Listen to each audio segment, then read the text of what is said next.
OpenAI has just created a deal with Axel Springer for licensing news for model training. Now, I think this is a really important point because this is something that is a bit of a, I don't know how to say it, but it's a bit of a weakness right now for OpenAI in a sense that a lot of news companies, for example, the New York Times, explicitly blocked OpenAI and I think had some lawsuit with OpenAI over training on its news data, and OpenAI subsequently said, okay, hey, look, we're going to pull like the New York Times. We're not going to use that in our data sets. There's all this kind of drama around news organizations. And I think beyond that, there have some serious competition right now from xAI's Grok, which is, of course, the Twitter X kind of AI chatbot that was launched, and it really has access to up to the minute news. And so I think OpenAI needs to be able to compete with that. And so they're making this deal. So today on the podcast, I'll break down everything happening in this deal, why I think it's important, and some interesting things you may not know about it. So let's get into the podcast.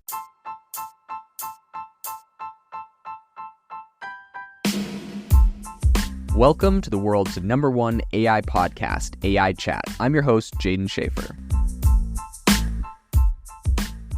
Make sure that you go to AIbox.ai, link in the show notes, to join the waitlist for our new AI platform. We're going to be launching an incredible platform that allows you to build anything you want with workflows in AI. So you're able to chain together ChatGPT and image generators and audio generators to make really powerful apps for your organization, or you can host them on our marketplace and actually generate royalties from them. So make sure to go to AIbox.ai and join the waitlist.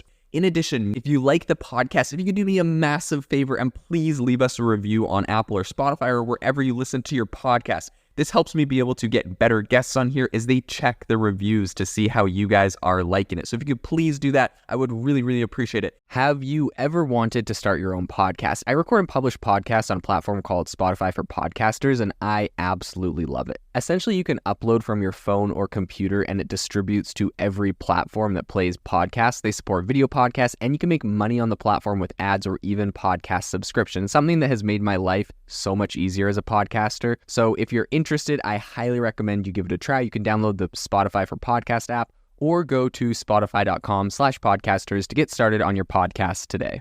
Something I think that's very interesting and relevant to this conversation is the fact that most AI tech companies argue that fair use entitles them to essentially train AI models on copyrighted material scraped from the internet. So even if they don't get permission from the people that actually created that content, this is kind of what they're sticking to. And I think they're sticking to their guns because obviously OpenAI trained on the entire internet, everything they could get their hands on for ChatGPT. But some companies, for example, OpenAI, are starting to hedge their bets. There's lawsuits going down. There's a lot of craziness. And I think they're worried about, how some of these lawsuits might shake out. So OpenAI today announced that it has reached an agreement with Axel Springer. This is the owner of a bunch of different publications, including Business Insider, Politico, and they're doing this to train their AI models on publishers' content and also to add recent Axel Springer published articles to OpenAI's ChatGPT, right? So this to me is very interesting because, of course, we know with ChatGPT, as of the time I'm recording this, they have a cutoff date of April of this year. And if you, and before this recent update, it was 2021 was the cutoff date, right? So they have these hard kind of cutoff dates where nothing new is in there. And I think they're trying to overcome, they might not be able to get everything, but they're like, hey, look, we have a cutoff date, but in addition, we're going to try to pull in some of the most recent news so we're still relevant with kind of what's happening from, Politico and Business Insider now are kind of the two big ones that they're pulling in, and some others from Axel Springer. So I think this is a good play.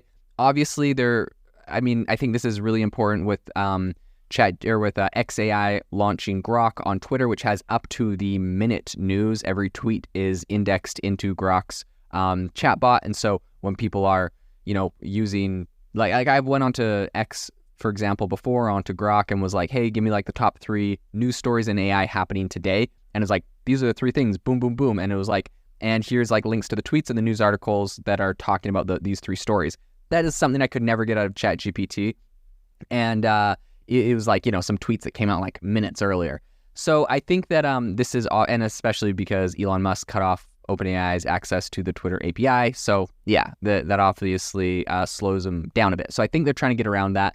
and trying to compete with Grok in that regard. So going forward, ChatGPT users are going to get summaries of quote unquote selected articles from Axel Springer's publications, including stories normally gated behind a paywall. So this is kind of interesting, right? There was a whole debacle earlier this year where essentially you could like put a URL into ChatGPT and I think use the browse with Bing feature and say like, hey, can like copy and paste the content from that article for me? And it would like go to gated articles on like the New York Times, again, making the New York Times angry at ChatGPT.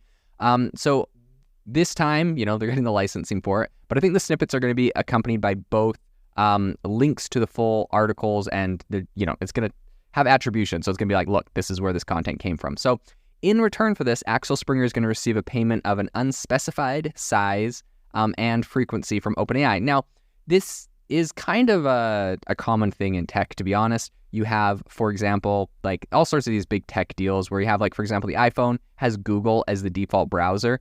And just for Google being the default browser, Google pays Apple, because Google wants to be the default browser, Google pays Apple $1 billion per year. That's just like their fee. They're like, here's $1 billion. Thanks for making us the default browser. And so I'm not sure, obviously, I don't think this is going to be $1 billion, but I'm curious to see what the payment is, what the frequency of this payment is, what the deal is. I don't think they're going to release it. If they do, I'll definitely get it to you. And we have the likelihood someone may leak it. But in any case, I think the deal is valid for several years. And while it doesn't commit either side to exclusivity, right? So Axel Springer can go license this out to Anthropic and others, and OpenAI can go get other news sources as well. Axel Springer says that it'll support the outlet's existing AI-driven ventures that build upon OpenAI's technology, meaning I think Axel Springer is going to be generating AI, assisted, however created content, whatever. We see a lot of news places doing this. It's a way to compete with, rising costs and a lot of, cut back on advertising and all sorts of things, right? A lot of journalists journalistic platforms are doing this. There's a lot of controversy. Some people don't like it, but it's happening. And evidently Axel Springer is using OpenAI for that. So Axel Springer's CEO, Matthias Döpfner, was recently talking about this and said, we're excited to have shaped this global partnership between Axel Springer and OpenAI, the first of its kind. We want to explore the opportunities of AI-empowered journalism to bring quality, societal relevance, and the business model of journalism to the next level. I love how they say AI-empowered journalism instead of like AI journalists or like AI-created content. It's just like AI-empowered. We're empowering our journalists, not replacing them. I honestly, I don't have a strong opinion either way. I think AI is useful, and I think inevitably if there's a tool that is cheaper and does just as good of a job, people are going to use it. So I know some people will be triggered by that because they'll say there's no way an AI could ever be as good as a journalist, and maybe right now it can't, but inevitably I think eventually it will be able to. But that's a conversation for another time.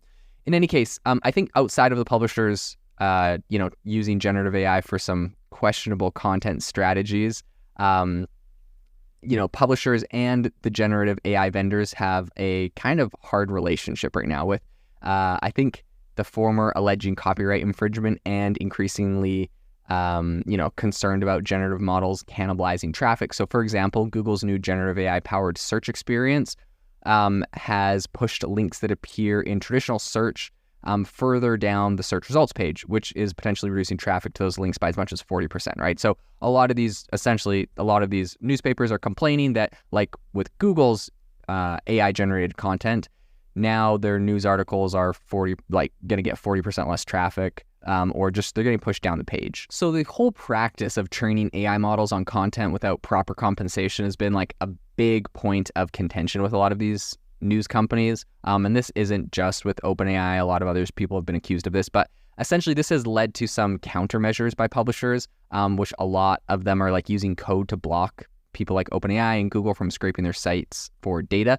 The issue, I think, reached a peak when a bunch of different media organizations, I think Getty Images, the Associated Press, all of them kind of called for increased regulation and transparency in AI training practices. They kind of like wrote this open letter about it. But essentially, I think they're kind of emphasizing the impact of this current practice on media.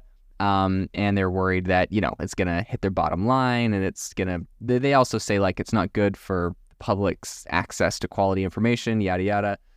So there's all of these different arguments there. And so obviously by, making this kind of paid deal, this partnership, OpenAI and Axel Springer are smoothing over the waters trying to set, I think, a precedent here where AI companies are having to actually pay for access to the news content, and they're pulling news content directly in. So yeah, I think all of this is going to be pretty vital to balancing what's going on in the industry. And I think this is also going to be vital for getting the most up-to-date news into AI models like ChatGPT. So a great play, and I think this sets a precedent. It'll be interesting to see if we see more deals like this coming down the pipe in the future.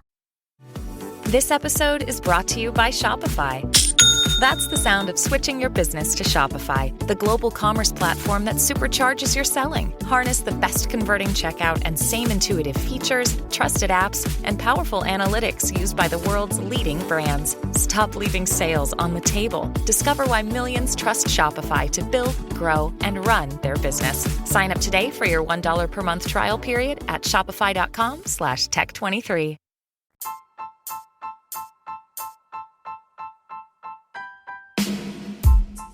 Thank you for listening to the AI Chat Podcast. If you enjoyed the podcast, I'd appreciate it if you rate me wherever you listen to podcasts. And if you're looking for an innovative group of AI enthusiasts, make sure you check out our Discord channel and also our Facebook community. It's obviously a lot more interactive than a podcast, where we can actually share software tools, prompts that we're using in everyday AI. I'll leave a link for those in the description below.